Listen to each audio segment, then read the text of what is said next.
Welcome everybody tonight to Equip. We're so excited that you're here with us. So let's just take a minute. I always ask everybody in the chat, let us know where you're watching from tonight. Let us know where you are hanging out with us. Hi, Dora. Hi, Pastor Paige. Hi, Olga. Good to see you guys. People are watching from everywhere. So we have people watching on Tim Story's Facebook, as well as hi, Elizabeth. Good to see you on our website.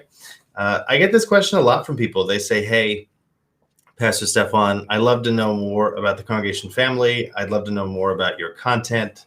Where do I watch from? And so obviously you can watch any of these Wednesday night shows exactly where you're at, but you can also go to Congregation.Family to find out more information about our church and what we're up to, and also watch really, really great content. Pastor Paige, you're in your office. Olga, you're in traffic. I feel you. I love this. Pastor Paige, California. Hi, Michelle. Good to see you. Man, Michelle, I miss you. I feel like I haven't seen you in forever. So tonight's special guest is Brandon Dalton. Hi, Brandon. Good to see you. You too. How you doing? Good. I'm really excited that you got to come on tonight and that we get to have this incredible conversation. And so, as many people know, February is Black History Month. And so in honor of Black History Month, I thought it would be really fantastic if, hi, Abby, good to see you, if me and Brandon could have a conversation about why Black History Month is important, why recognizing Black history in America and everything that Black Americans have given to this country is important, but specifically also why, as people of faith, it's important to celebrate Black history, because Christianity has been a founding force in many ways within America since the beginning. So when you look at Christianity as a whole, and you look at the legacy of Christianity in the United States, Black Christianity, particularly what the Black church has offered, not only in civic life, but also what it means to be an American and what it means to be a Christian, I think are just so important. So I'm excited, Brandon, to have you on, man. Thank you. Yeah, I feel like whenever we talk, we always nerd out. And we'll get in deep to this kind of stuff. And so I'm really excited to kind of get into it. So before we kind of open up, I'd love to just ask you, why you think Black History Month is important and why conversations like this, particularly as leaders in the church and in light of just what it means to be a human today, the importance of talking about race as it relates to faith. Yeah, I think that's an excellent question. Being as though it's Black History Month, I feel like Black people have been fighting for freedom as far as in the early Black church, as early as late 1700s.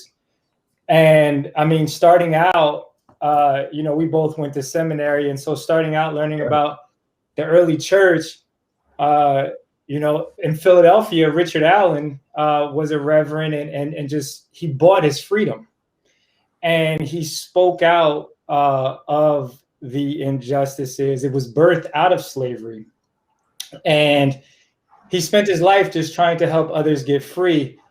And I think that right there speaks to just wanting to have a commonality with fellow man, a commonality that says, you know what, we serve the same God, and to think that your God loves you more than he loves us is lopsided. It would be, totally, equivalent to just serving a lopsided God. And how crazy is that?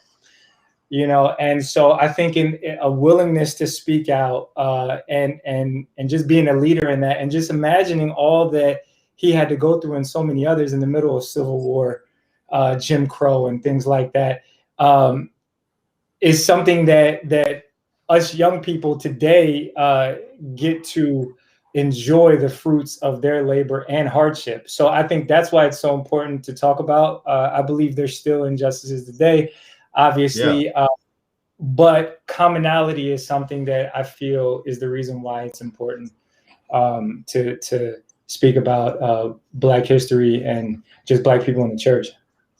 You bring up something really interesting. So I want to kind of make a comment, and then I would love your input on it. And then I want to follow up with a personal story that I think might intro into your story, which is really interesting. So I think on one level, I want to mention tonight, just from a pastoral care standpoint and as a person of faith, I had a really interesting conversation with someone the other day who was a person who's 25. And so they're really active in like civic activism, but they were raised in faith, and then in the process of their 20s has kind of like dropped Christianity. And it was interesting to talk. I wouldn't say we talked politics. I would say we more talked about how to view human beings. And one of my challenges was that, to understand Christianity is to understand that God is fundamentally interested in bodies and what happens to bodies. And I think it's significant that Jesus was resurrected physically, and redemption is not a spiritual redemption. It wasn't like Jesus just died and spiritually resurrected and went to heaven. And so now it's all about kind of spiritual redemption. I feel like we tend to have that in today's culture a little bit. In Christianity, we tend to only talk about the saving of souls.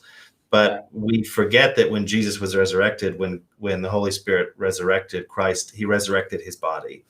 And so we as Christians are fundamentally in the business of embracing people. And we believe that people, not only their souls, but their physical bodies, are worth redeeming, worth loving, worth fighting for, worth protecting.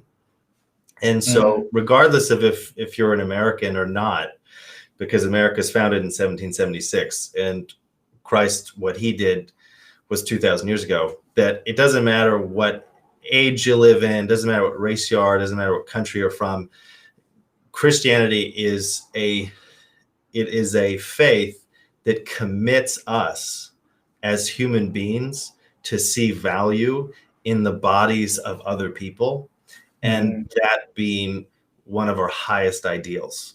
And so I think it's worth it, because just to mention, because you had mentioned, a pastor that you kind of drew from, and that's something I think that the Black church has really offered America in the history of Christianity in America, this deep commitment to this fundamental idea that human beings are valuable. And you can make the case that Black Christianity really did this, I think, much better on the whole than the white Christian tradition. And I just think that's really meaningful. And I think that it's worth it, just as Christians, to know that we're in the human being business. We are in the value business. And when God redeems us, he doesn't redeem our souls only, he redeems all of us. And so when we come into faith, we not only look at ourselves like Christ sees ourselves, but then we also look at other people the way that God sees them. And that is not just their soul, that includes who they are and all their value and the space they inhabit. And so I'm excited about this, because I think that when you look at the history of Black America and what Black Americans have offered to all of us, I think that what you'll see is that the Black faith tradition is right in the middle of that. And I just preached recently about Martin Luther King Jr. and Abby brought this up in Little World Shakers. And so she told all the kids, "Did you know that Martin Luther King Jr. was a pastor?" And a lot of them said no. They thought he was just like a political leader, and they don't really see the connection. They don't see the fact that King's vision of equality and a vision of human life directly came from his faith. Mm-hmm. And that sense of empowerment, I think that God reclaims all of us, and he died for all of us. And, we're perfectly equal in that, where the first shall be last and the last shall be first in the kingdom of heaven, I think is so powerful. And as Americans, we are Christians always first. And so it is our faith that informs the way that we think about everything. And I just think February is just one of those amazing times to really think about that and let that tradition, or that amazing part of our tradition as Christians in America, to really speak to us. Mm-hmm. Yeah. I think you bring up a great point. I think also, I find that,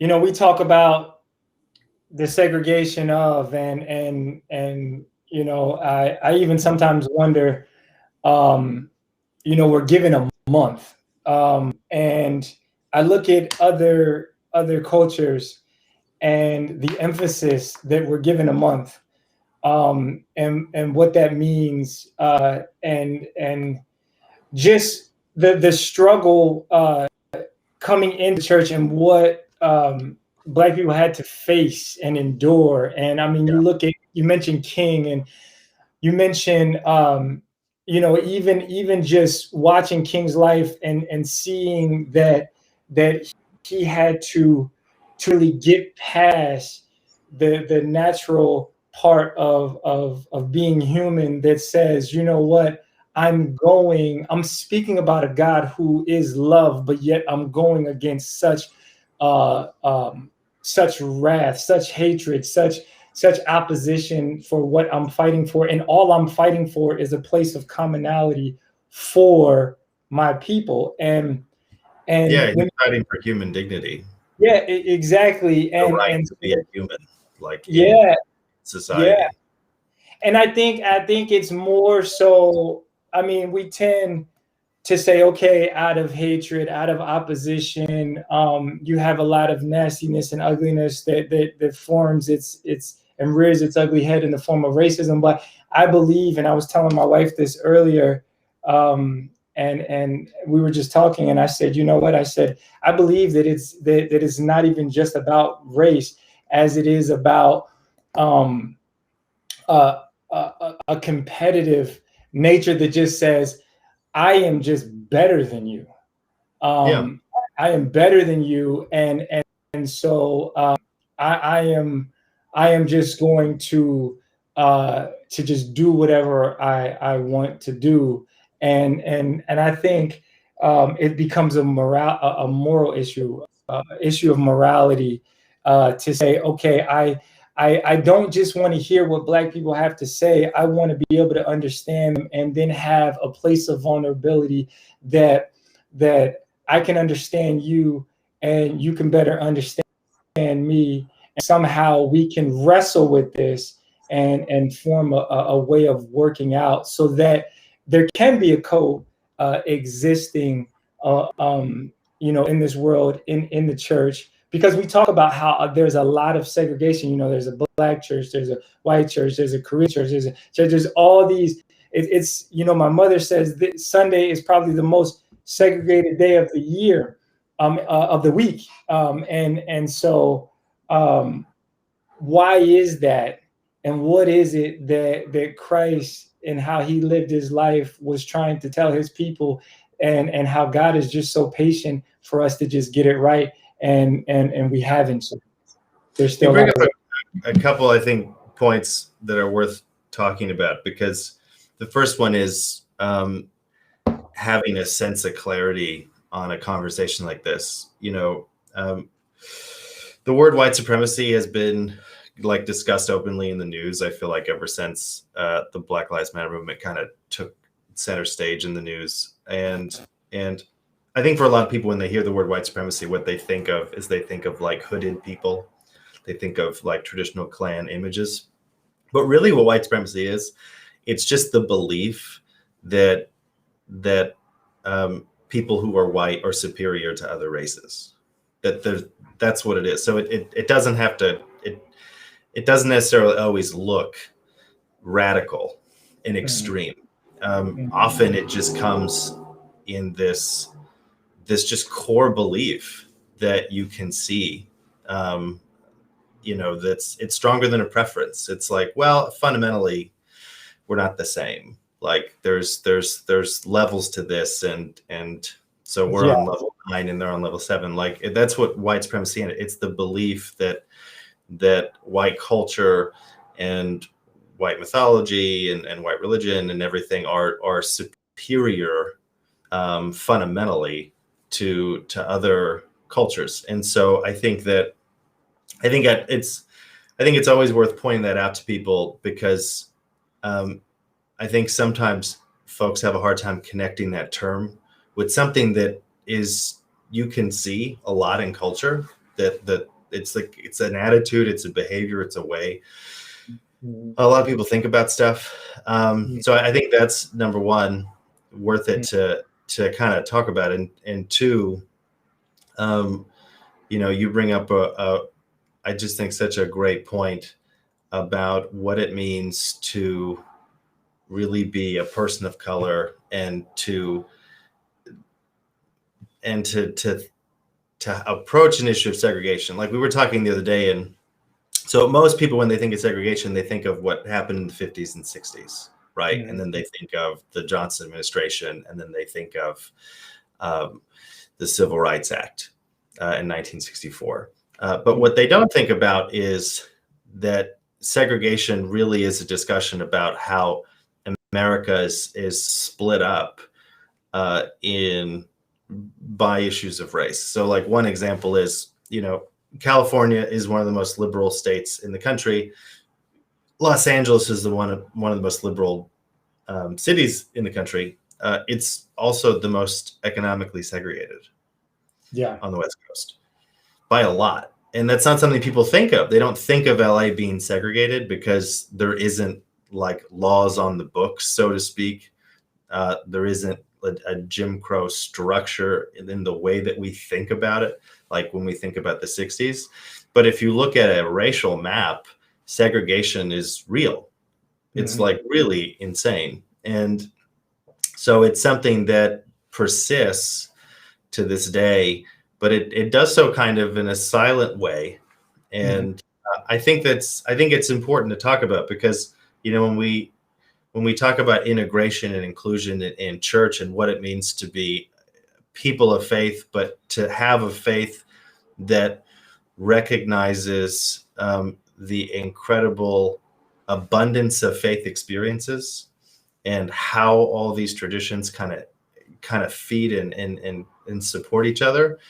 It starts with recognizing that there are natural boundaries and there are cultural differences.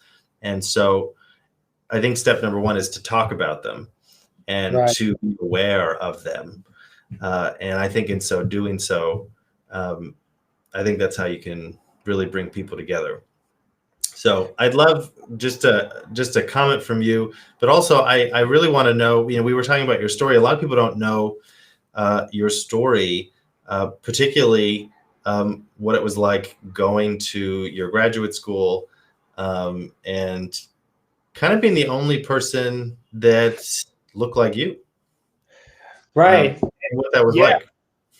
Exactly. And I just wanted to, also address what you were talking about with the clarity of that superiority trickles down into the systems of possibly education, in the systems of how we converse from one family to the next, from one culture to the next. And I think it takes a willingness, and I bring about that word commonality again.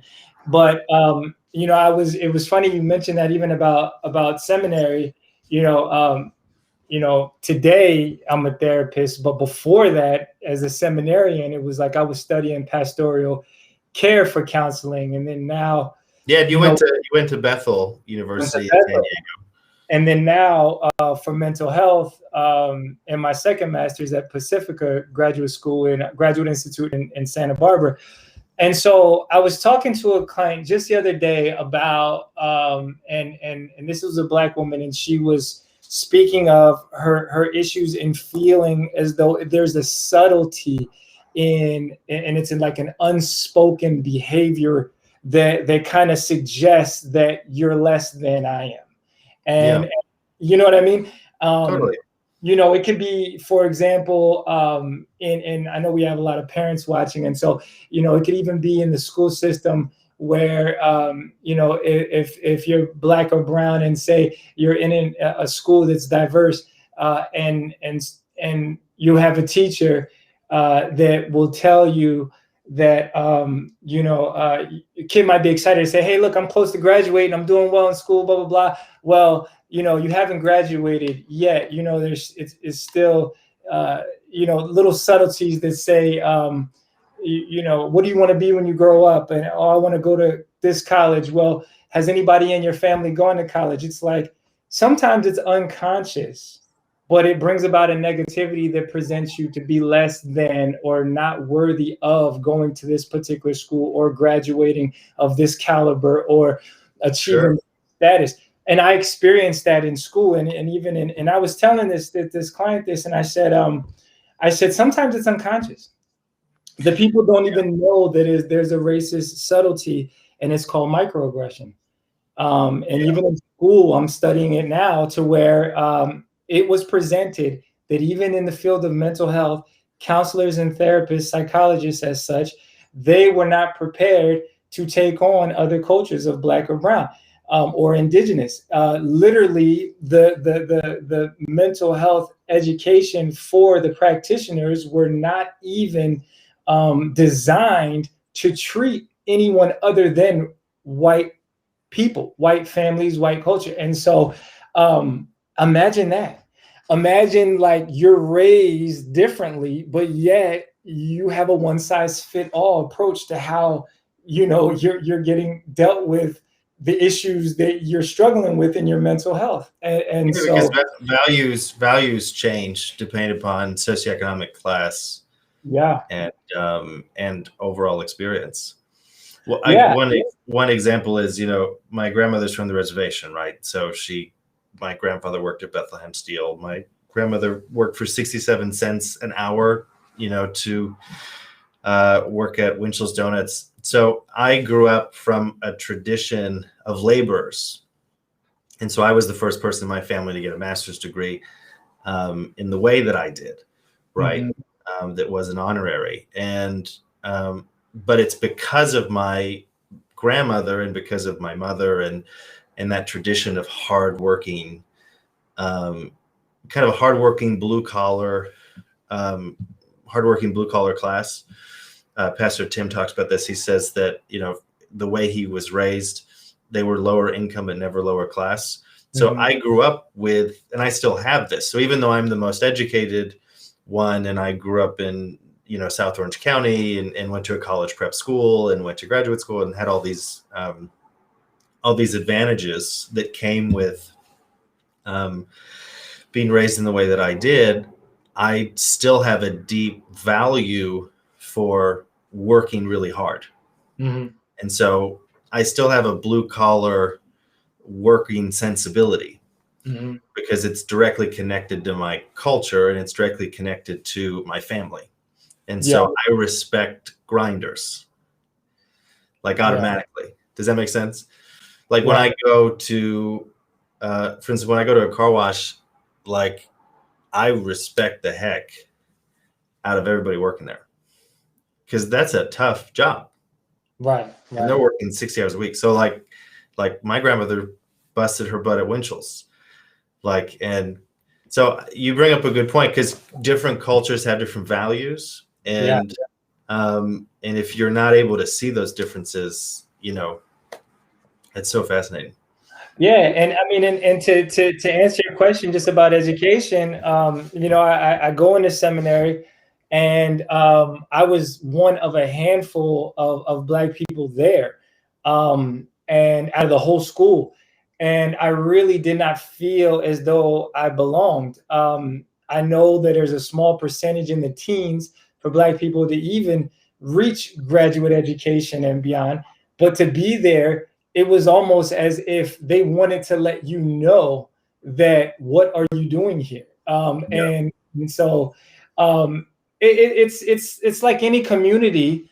You feel comfortable, but if you go into a community where you don't see anybody that looks like you, acts like you, resembles you in any way, you feel like a fish out of water. And so there weren't many. I mean, I went to San Margarita Catholic. Like it was very college prep, very South Orange County. And so sure, I wanted to ask you this because I've never told the story publicly, but growing up biracial, my father being Swedish, he wasn't white American. Does that make sense? He had an accent, grew up in Sweden, is Swedish sensibility, is a Swedish human.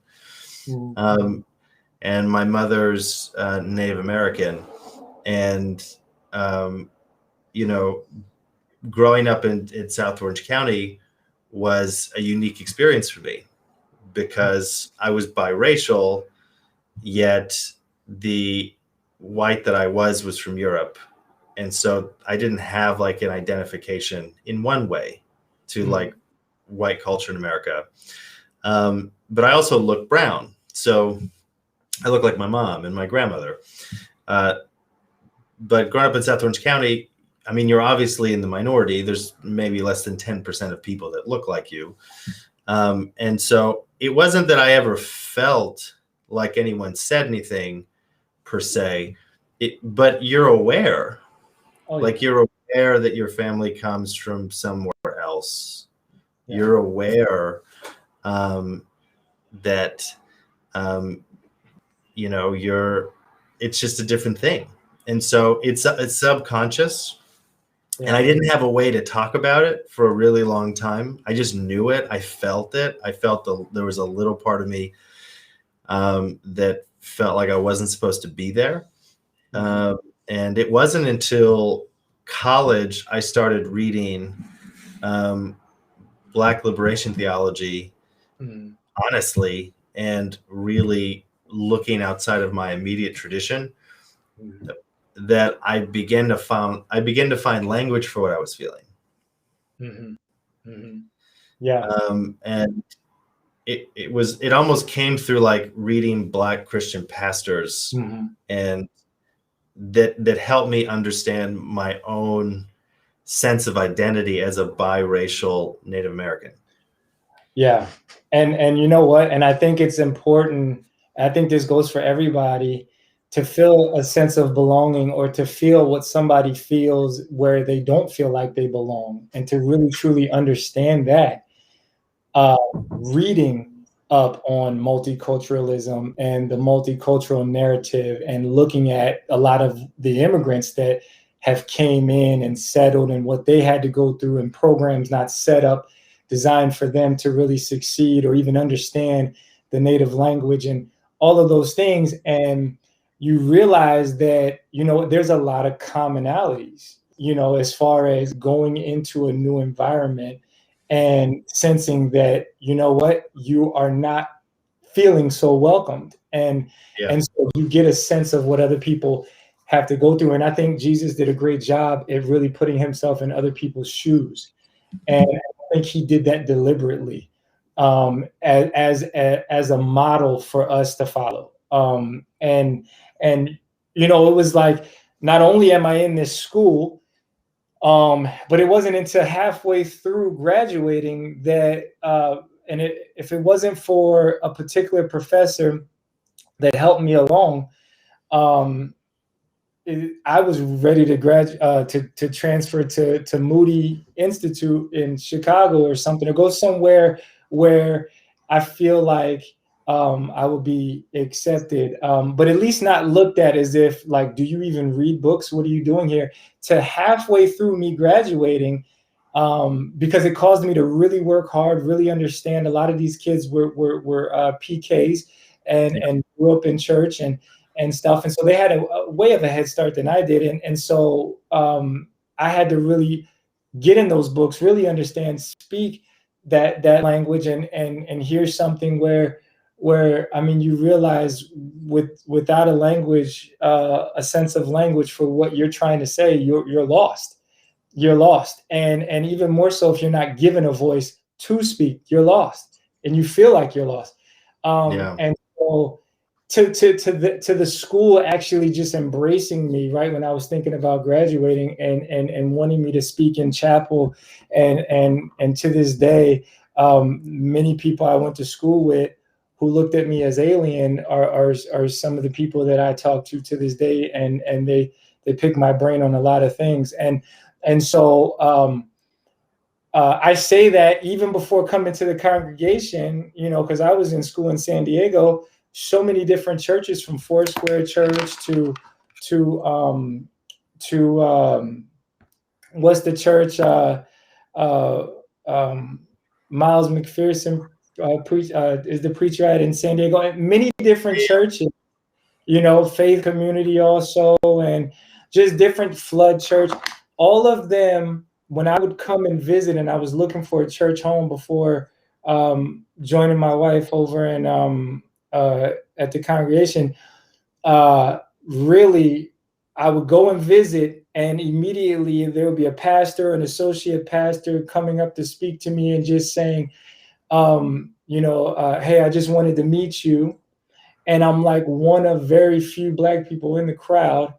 And I started wondering, but it started happening so often that at each church, they were like, wait a minute, you're in seminary?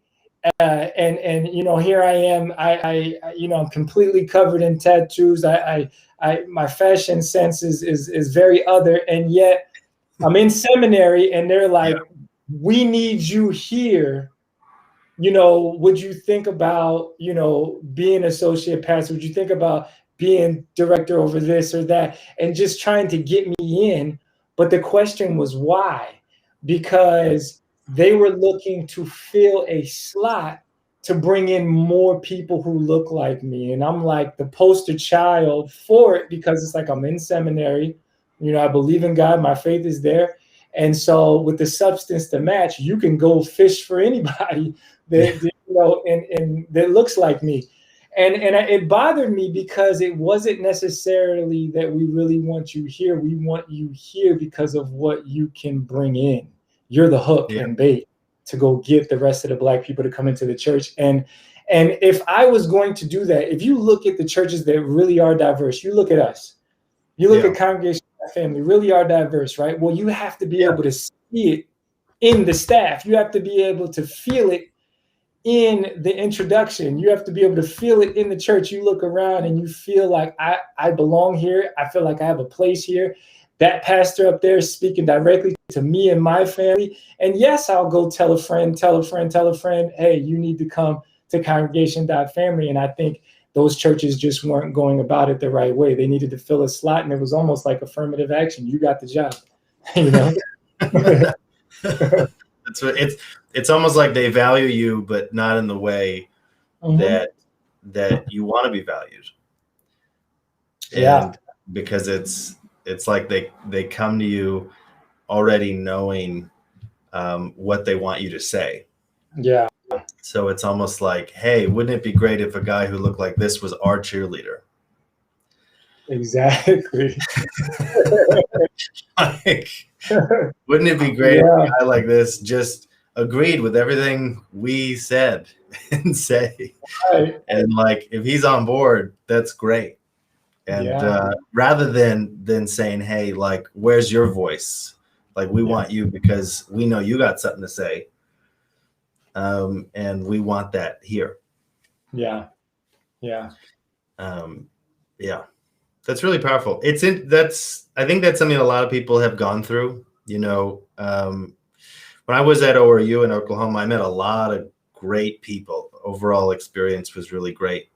But it did catch me off guard. I had never dealt with, I had a couple strange encounters with people. Like I, dated one or two girls with dads who were traditional, and they very much gave me the impression because of my culture that maybe, they were nice, but like, I was, so it's, so when we talked the other day, you had some really great takeaways that really spoke to me. How people can kind of grapple this, because what's great about the Congregation Family is that we're really diverse, and we're diverse not only in race, but in socioeconomic income, in background. We're diverse in gifts. We're diverse in everything that I think makes the church great. This idea that we're all different people from different socioeconomic classes, from different experiences, whether we're in America or across the globe. But yet God called us all together into this new family that he's putting together. Yeah. And in this new family, there are new rules. And those rules that govern God's kingdom look very different than the rules that govern the kingdoms of this world. Yeah. Yeah. And there's this great moment in Scripture where it's one of my favorite moments in the New Testament where Pontius Pilate and Jesus meet, and Pontius Pilate, who's this Roman governor, he has seen war, he knows politics, like he's educated, he's a man of the world, like he gets it. Mm-hmm. Like if there was anybody who would be jaded, he would be Pontius Pilate. Like he has seen it all. And he understands the true power dynamics that govern people and the world we live in. And he looks at Jesus, who's supposedly this king, but has no army. And he says, "Where does your power come from?" Yeah. And he's saying that in a kind of a mocking way, but he also says that I think I think there's like Pilate is fundamentally interested. Mm-hmm. And Jesus says, "My kingdom is not of this world." A better translation might say that my kingdom isn't the sort that grows in this world. Mm-hmm. Mm-hmm. The stuff that makes the kingdom I'm bringing runs on a different fuel. Yeah. So Pilate, you build kingdoms through swords and domination and violence and oppression, mm-hmm. and putting people in slots and leveraging them. Mm-hmm. Where Jesus is saying, my kingdom is built on love.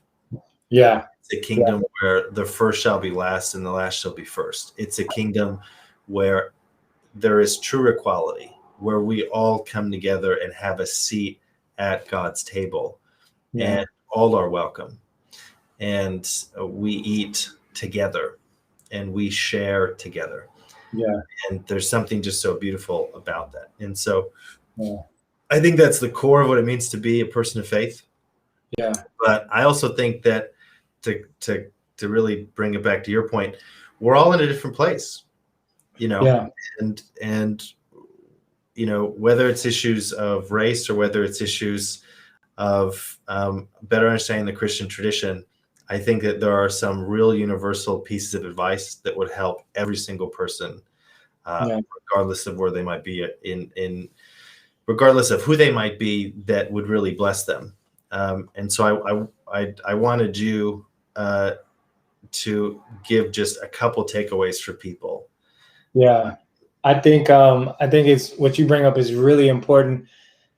And when Jesus was talking about that my kingdom is not of this world, what he was really saying is that people in the world are looking for a place in the church. In the church. So in the church is the people. They're looking for a people that they can congregate with, and they can speak about the real issues that they're struggling with out there in the world that they just are not finding answers for. Yeah. So, really good.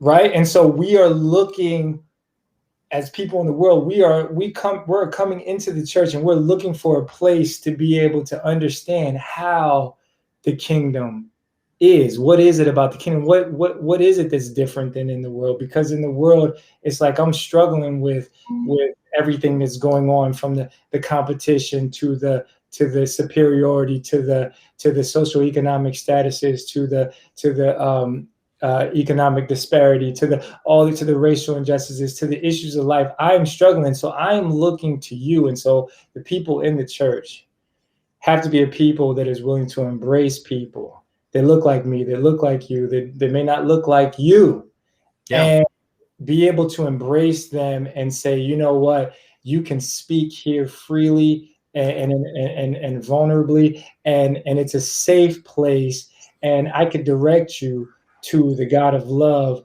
that loves on you and doesn't say, I don't see race, because that's not accurate. No, see me, see my differences, listen, when Jesus touched my wounds, see that I'm different. You knew Jesus's whole pedigree, where he was from, how he grew up, all these things, because those things are important not to be overlooked.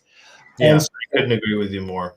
Right. And so I believe that also, when people come to you, you don't have to feel afraid to talk about the things that are difficult, because as Black people, we're not mad at you. You know, like things that happen in history, we're not saying that's your fault. But like if you are perpetuating the symbols and the microaggressions of, unconsciously be willing to grow, develop, and change. And I think truly forgiveness and development and growing is really just moving from milk to meat. Yeah. You know? I couldn't agree more. And so your main point, I think, is presenting a heartfelt atmosphere. Oh yeah. As people of faith, it's so important to present a heartfelt atmosphere, and that means, as you mentioned, and I want to highlight it. It means it means embracing people for who they are, and their experience, and their story, and their culture. And so, something I do hear a lot of, and I know it can be contentious for some reason. I don't understand why it's contentious, but it's like a contentious issue. But you hear a lot of people who will say things like, "I don't see color." Yeah. And I disagree with that statement, because Right. it's not just about color. It's about culture. Right. It's about experience. It's about all the things that make up identity. Uh-huh. So I just don't.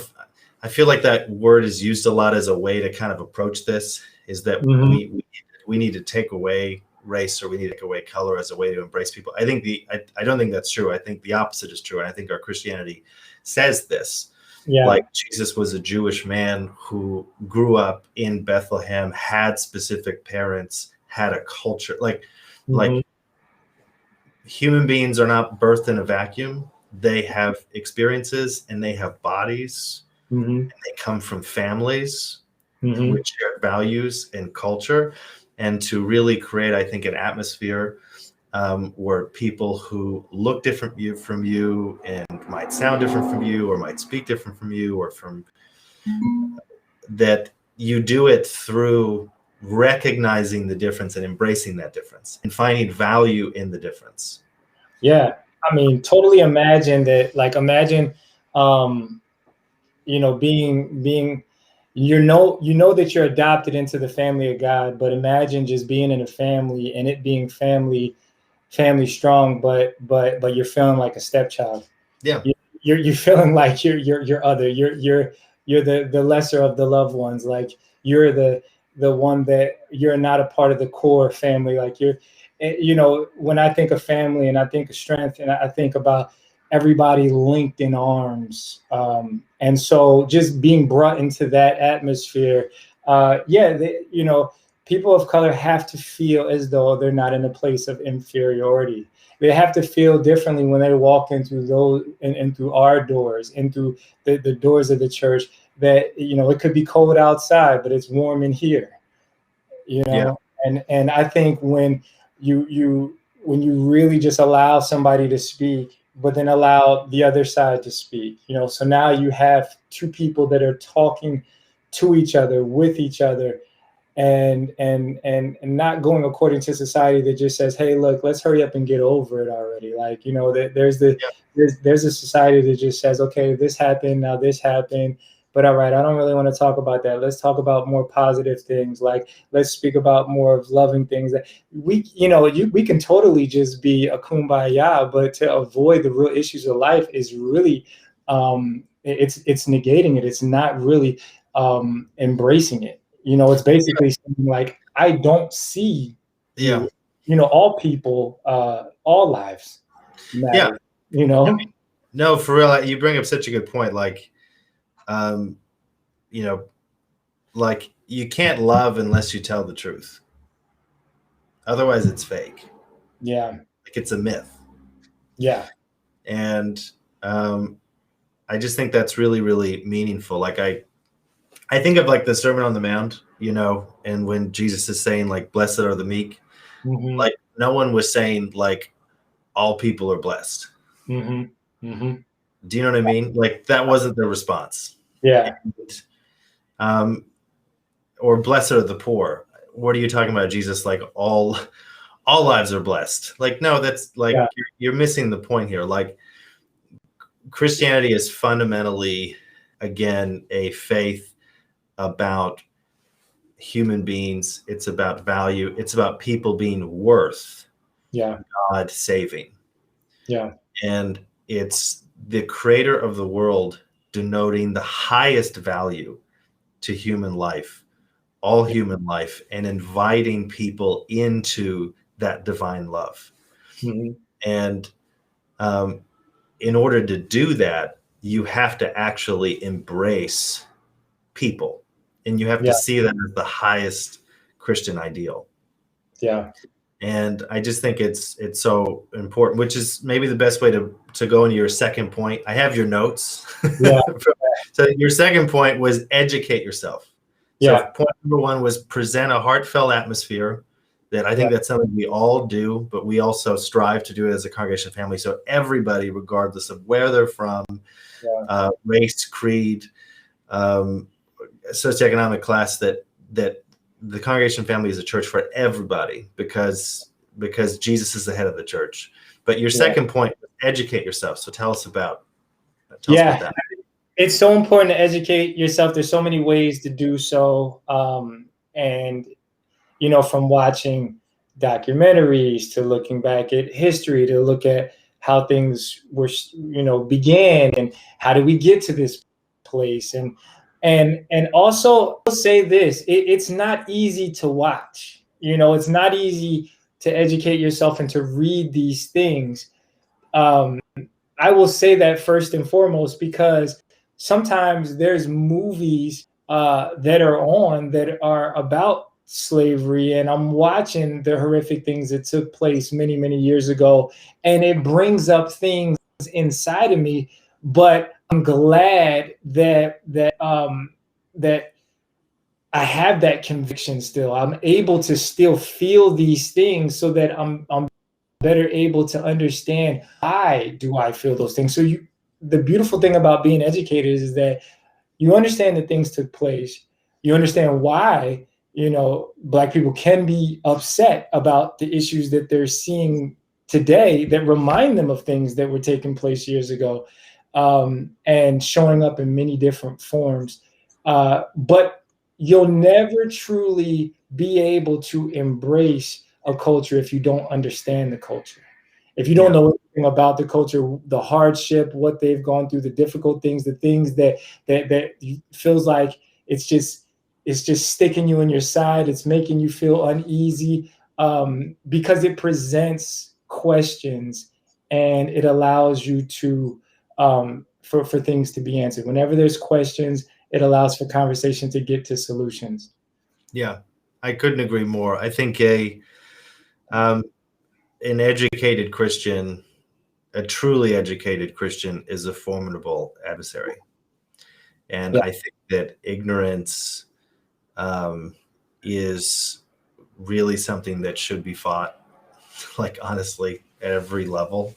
One of the best moments of my life, just seasonally, was just studying church history for 4 years, and then going into graduate school and then reading everything.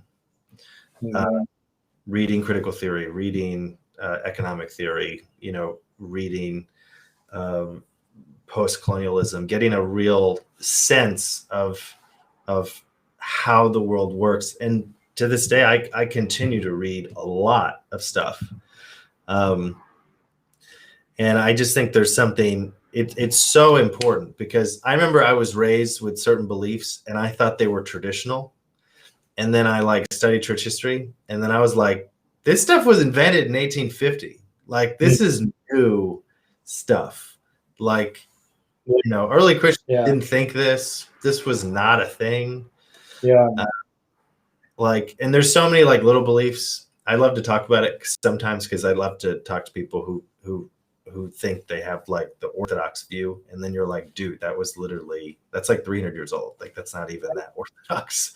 Like, the 200 years of church history. So I think education is just so important. What were you going to say? No, I was going to say, and Raina, I see your comment, and thank you for that.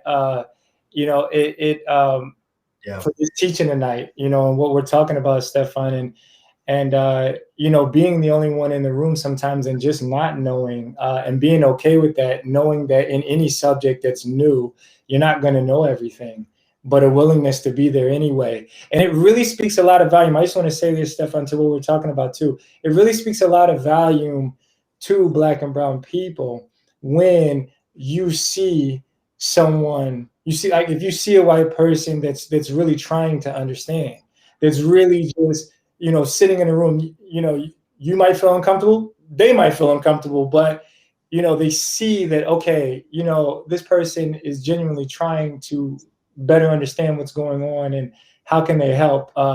You know, believe you me, we're not going to get to you know, equality with just Black people fighting for it. You know, we really do need everybody. This is a human issue. Yeah, and to know, you know, I'm a big fan of Brian Stevenson, the Equal Justice Initiative. He's a personal hero of mine. I mean, that guy is amazing. Yeah.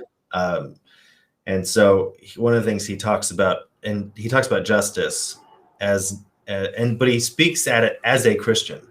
Mm-hmm. So I love his definition of justice, because it's a deeply Christian one.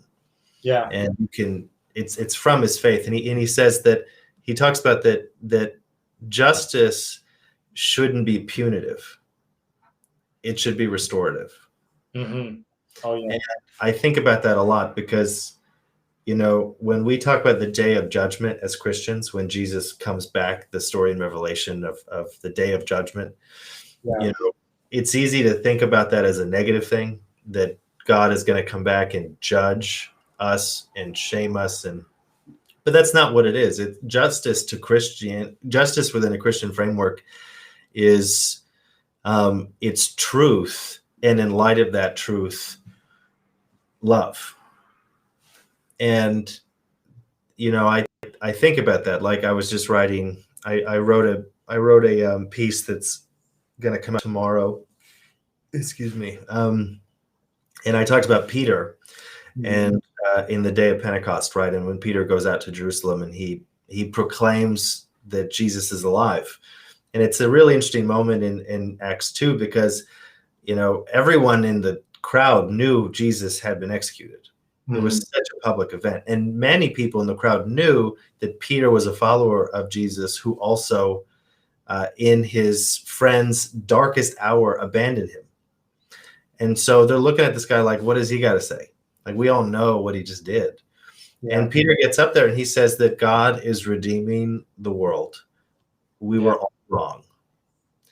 And in God redeeming creation and restoring and bringing justice and truth and beauty through the life, death, and resurrection of Jesus, he's going to begin this new work through reclaiming us, through reclaiming the very people that killed him, through reclaiming me as the person who abandoned him. Yeah. And so justice was done, and justice happens. And we believe that God is the ultimate force of justice, but kind of justice that God does is not a punitive one. It's not about leveraging truth to put people down. It's about exposing reality and telling the truth about the world, and its brokenness and how it's broken, and doing it in such a way where restoration can actually happen. Yeah.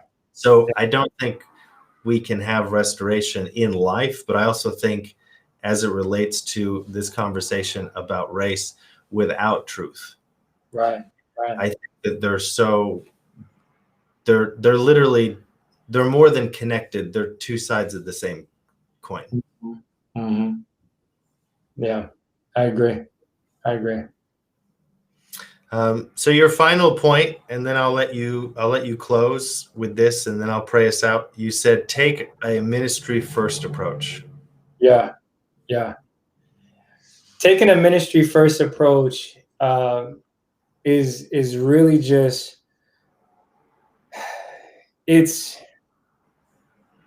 a willingness to speak out. It's a willingness to speak out against the racial injustices. It's a willingness to get to the root of the issues. It's making it a part of a center part of any ministry that you're involved in. It doesn't necessarily have to be in the four walls of the church. This should be at the core of everything that you do. It could be, your work ministry. It could be, volunteer ministry. It could be whatever it is, but you're carrying that. And I mean, when we talk about it should be a carrying of the flag that is equality for all. And if you're seeing that, okay, Black people are going through injustices and there's racial inequality, it's really seeing, okay, in what particular area am I playing a part in this and not moving and pushing the needle forward. And so it's really an introspective. I heard you mention something that, earlier, as far as looking within. It's introspective. It's looking within. It's looking deep within and really searching, what's in your heart, and that should be the heart of your ministry. That's super powerful. Well, Brandon, I think we'll end with that. So just for everyone who's note takers like me, because I took notes, because Brandon, you are officially more educated than me. You had 3 great points. Presenting a heartfelt atmosphere, that we can do that as people of faith, but we can do that as human beings. Mm-hmm. We meet people all the time who are different than us, but when you see them, you can make a choice to present to them that you are heartfelt and that you care and that you see value and you can respect their voice and you can respect what they can add. Yeah. The second is educate yourself. Mm-hmm. I think everybody, again, needs to find education, not only about your own tradition and what you've gone through, but also other traditions. I'm telling you, like, I did not really begin to grow as a person of faith until I started looking outside my tradition. Mm-hmm. Like by 18, I had kind of read everybody, that I grew up around. And then I spent 6 years reading everybody else, and really changes your life. And it starts with education. And then finally, take a ministry first approach. It's about people. It's about human beings. And it's about how you can add to their life and see them and I think impart dignity to them. Mm-hmm. One of the most frustrating things I've seen as a pastor is that I just feel like as a I don't want to say global church because it's more of an American thing, but church, I feel like Christians in America, we're so focused on what people believe. Mm-hmm. Everything is about believing the right stuff. And that seems to be like a lot of times the highest ideal, where I think the highest ideal is taking a ministry first approach. Yeah. It's recognizing that a lot of stuff we think, they're not just ideas, they represent humans. Absolutely. And you got to start with people. And there's this amazing story when Jesus prays for the harlot, the woman who's about to be stoned. And that story is about how people are more important than ideas. Yeah. And taking that ministry first approach in life, I just think if anything is probably right, that's it. Mm-hmm. That makes sense. Yeah. And so, And those Stefan, I really want to add to that. In that ministry first approach, we have this thing within the mental health field. It's where you take on the person-centered approach versus the illness-centered approach. And what you have a lot of what's going on, if there's the illness out there in the world, what ends up happening is society will label that, and then they'll focus on the illness and totally forget about the person. And in a ministry first approach, it's like what you're saying. It's literally taking a person-centered approach by saying, okay, your totality as a person, everything that you represent, your family, you have needs, and your needs should be met in the ministry. Yeah. And so focusing on that. Yeah, that's powerful.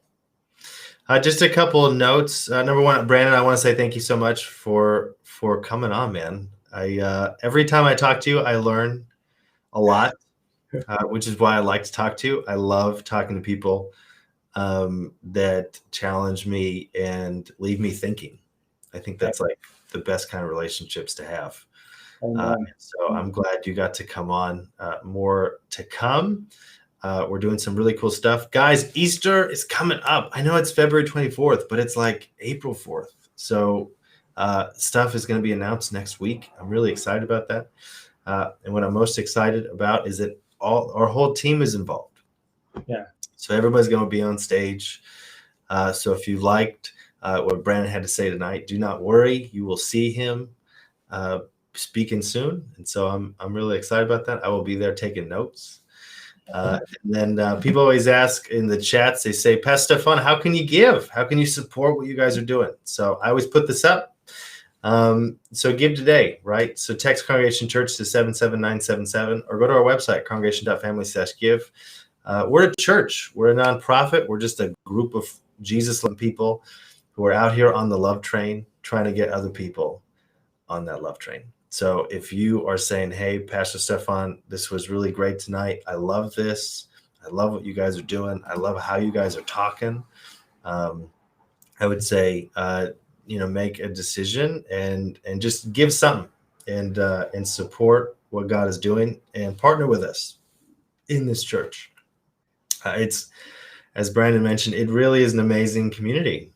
And we are crazy diverse. Like, it's shocking how diverse we are, because so many churches don't have that. It's very homogenous, but God has blessed us. I just think with so many incredible people. Yeah. And, at the end of the day, I think it's about God putting together this amazing family, and He's invited all of us, and we all just happen to be different and look different. Yeah. We were all worth saving. And when you realize that you were worth saving, and then you look at other people who might be different from you and say that Jesus died for them, they were worth it. The creator of the world thought that person was so worth it that He created all this so they might live, so that they might have a voice, so that they might offer something. It'll change your life. Yeah. Oh, yeah. Brandon, do you mind praying us out? Oh, yeah. All right. Thank you, Pastor Stefan. Thank you, Lord, for just this beautiful time to be able to just share in your presence, and just invite you in, and to just be able to fellowship and speak about the issues of life and the things that we know are on your heart. God, I just pray for all of your people. I pray for Pastor Stefan and Pastor Paige, Pastor Tim, Joseph, Krista, all of the staff, Hannah, anybody that I haven't mentioned, all of the worship team, just everybody, God. I pray for the congregation family. And I just pray that you just continually bless us, continuously just go before us, show us the way, keep continuing to open up new doors, more opportunities to be able to just reach more people, bless more households, God, and just praise your name and give you all the honor and glory. And we just thank you tonight. In Jesus' name, amen. Amen. Love you, buddy. Thank you for having me on. Thank you for letting me have you on. Thank you for having me. But I love you, man. And so I'm so happy everyone got to join us for tonight, and we will see everybody on Sunday morning at 10 a.m. God bless you.